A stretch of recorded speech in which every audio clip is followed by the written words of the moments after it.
Apple, Google, when are you coming out with the self-destructing phone? If you have a concern about privacy, we need a self-destructing phone. Point blank, period.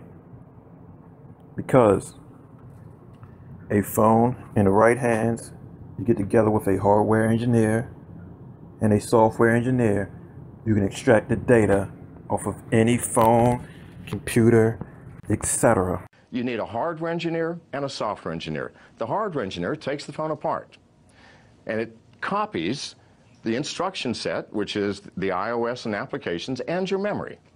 And then you run a piece of a program called a disassembler, which takes all the ones and zeros and gives you readable instructions.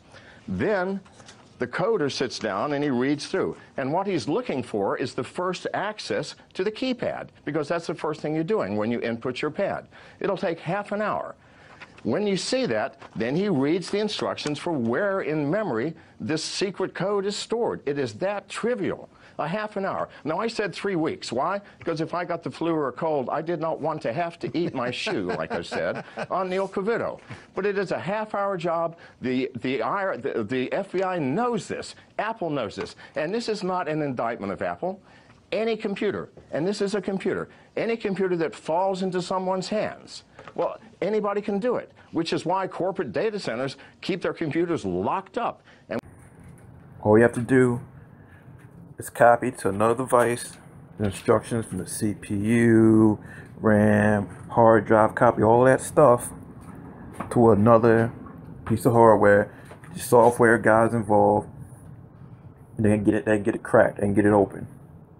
They can figure out where the strings or whatever it is stored in terms of the passwords, passcodes, protections, override that and get into your phone. They can do that probably in one day. So what you need is a self-destructing phone.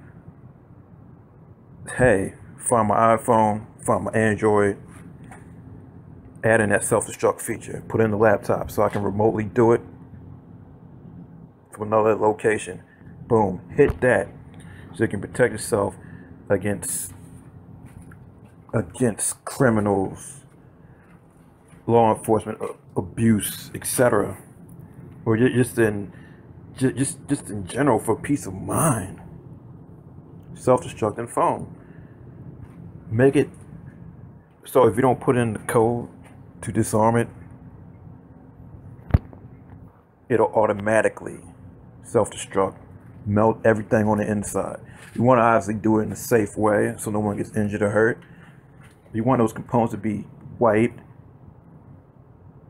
properly through the proper standards where data can be recovered, where you write data, unwrite it, write it a bunch of times.